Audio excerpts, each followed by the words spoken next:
आज हम एक प्रॉब्लम जो कि इलेक्ट्रिक फील्ड पर मबनी है उसको सॉल्व करेंगे। तो प्रॉब्लम हमारा ये कहता है कि आपके पास a point charge creates an electric field of 1 newton per coulomb at a point 1 metre away.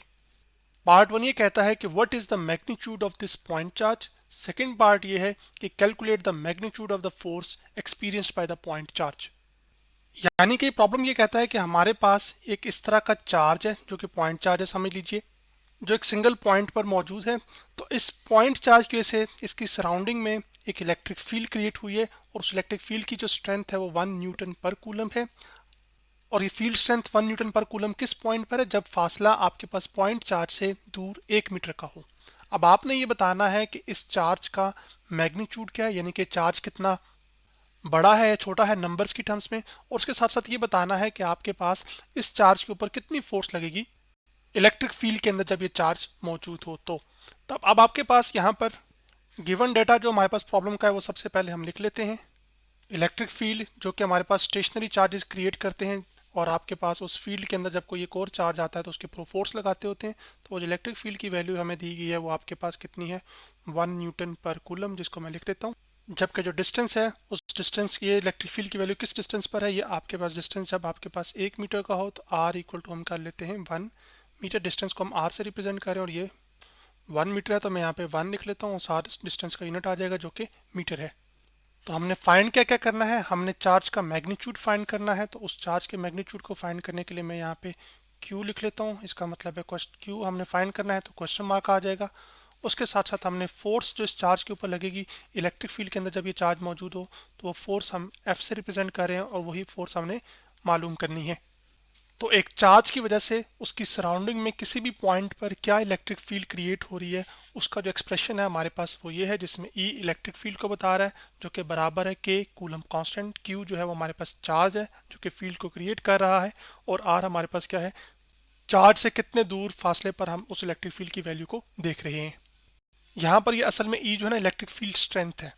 चलें इसको हम लिख भी लेते हैं कि चार्ज क्या है हमारे पास, ये Q है जो कि मैं यहाँ पे कर लेता हूँ। उसके बाद आर जो है वो हमारे पास क्या है, वो डिस्टेंस है जिसको मैं यहाँ पे लेबल कर लेता हूँ। उसके साथ सर के जो है वो कूलम कांस्टेंट है जिसको चले मैं यहाँ पे लेबल भी कर देता हूँ कि आपके पास के क्या हमारे पास कूलम्स कांस्टेंट।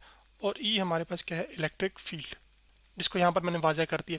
अब अगर हम इस प्रॉब्लम की नेचर को देखें तो ये प्रॉब्लम हमारे पास ऐसा प्रॉब्लम है जिसके अंदर हमने वैल्यूज़ को सब्सिट्यूट करके चार्ज की वैल्यू को कैलकुलेट करना है और उसके साथ साथ फोर्स को कैलकुलेट करना है। तो ये हमारे पास एक न्यूमेरिकल प्रॉब्लम बन जाता है। तो इस चीज़ को मैं यहाँ पे लिख भी देता हूँ कि हमारे पास क्या है, एक न्यूमेरिकल प्रॉब्लम है। अब हम आगे बढ़ते हैं और चार्ज की जो वैल्यू है उसको कैलकुलेट करते हैं। उसको करने के लिए ये जो आर स्क्वायर है इधर डिवाइड हो रहा है, उधर जाके क्या हो जाएगा, मल्टीप्लाई। तो जो राइट हैंड साइड पे क्यू है उसको हम लेफ्ट हैंड साइड पे लिख सकते हैं। तो आपके पास ये आ जाएगा ई आर स्क्वेयर और डिवाइड बाय आ जाएगा आपके पास के, क्योंकि के जो इधर मल्टीप्लाई हो रहा है वो लेफ्ट हैंड साइड पे जाके क्या हुआ होगा, वो डिवाइड हुआ होगा। तो खाली हमने ये किया कि राइट हैंड साइड को पहले लिख लिया और लेफ्ट हैंड साइड को बाद में। अब ई की जो वैल्यू है वो हमें दी गई है जो कि 1 है, तो हम 1 पुट कर लेंगे जो कि मैंने कर दिया है यहाँ पर। इसके साथ साथ जो आर है वो भी 1 है तो इसका 1 का स्क्वायर आ जाएगा, डिवाइडेड बाय हमारे पास आ जाएगा आपके पास के की वैल्यू जो कि कूलम कांस्टेंट है और वो वैल्यू हमारे पास है 9 multiply by 10 to the raise power 9। तो जो चार्ज क्यू है जिसका मैग्नीट्यूड हमारे पास यहाँ पर निकल कर आएगा वो एक्चुअली हमारे पास कितना आएगा। अब कैलकुलेटर पर हम इसको क्लियर करते हैं और सबसे पहले 1 डिवाइड बाय 9 करते हैं तो इसका आंसर हमारे पास आता है 0.11। तो मैं इसको लिख लेता हूँ यहाँ पर आपके पास 0.11 और साथ आ जाएगा multiply by 10 to the raise power, ये जो 9 है नीचे से जब ऊपर जाएगा तो ये क्या हो जाएगा, -9। और आपके पास चार्ज का यूनिट क्या होता है, कूलम, तो मैं यहाँ पे कूलम लिख लूँगा। अब ये जो 10 टू द रेज पावर -9 है इसके लिए हम नैनो का प्रीफिक्स इस्तेमाल करते हैं। तो आपके पास जो चार्ज है वो हमारे पास फिर असल में कितना है, 0.11 नैनो कूलम। नैनो के लिए हम स्मॉल एन और कूलम के लिए कैपिटल सी। तो ये हमारे पास जो चार्ज का मैग्नीट्यूड है वो कैलकुलेट होकर आ चुका है। अब यही चार्ज जब एक इस इलेक्ट्रिक फील्ड में रखा जाएगा जिस इलेक्ट्रिक फील्ड की वैल्यू 1 न्यूटन पर कूलम है तो इस पर कितनी फोर्स लगेगी वो भी हम कैलकुलेट कर सकते हैं। वो कैसे कैलकुलेट कर सकते हैं, क्योंकि हमें ये पता है कि आपके पास जो इलेक्ट्रिक फील्ड स्ट्रेंथ होती है किसी भी पॉइंट पर वो क्या होती है, दो चार्जेस के दरमियान फोर्स पर यूनिट चार्ज, जिसको ई इक्वल टू मैं क्या कर रहा हूँ, एफ ओवर क्यू कर रहा हूँ। तो अब आपके पास ये क्यू आ गया यहाँ पर, ये क्यू इधर डिवाइड हो रहा है तो जाके क्या हो जाएगा, मल्टीप्लाई। तो जो फोर्स है हमारे पास वो क्या आ जाएगी, f is equal to q और साथ आ जाएगा आपके पास ई। जबकि अब आपको पता है। तो अब हम क्या करेंगे कि फोर्स को कैलकुलेट करने के लिए चार्ज की यहाँ पर जो वैल्यू है वो पुट कर देंगे, और चार्ज की यहाँ पर कितना है वो 0.1 है हमारे पास, यहाँ पर 0.11 नैनो कूलम है, और ई जो कि इलेक्ट्रिक फील्ड थी और वो हमारे पास 1 न्यूटन पर कूलम थी। तो जो फोर्स लग रही होगी उस चार्ज के ऊपर वो हमारे पास कितनी आ जाएगी। चलिए हम चार्ज की वैल्यू को सबसे पहले पूरा लिख लेते हैं, 0.11 मल्टीप्लाई बाय 10⁻⁻⁹ लिख लेते हैं ताकि इसको कूलम में कन्वर्ट कर लिया जाए।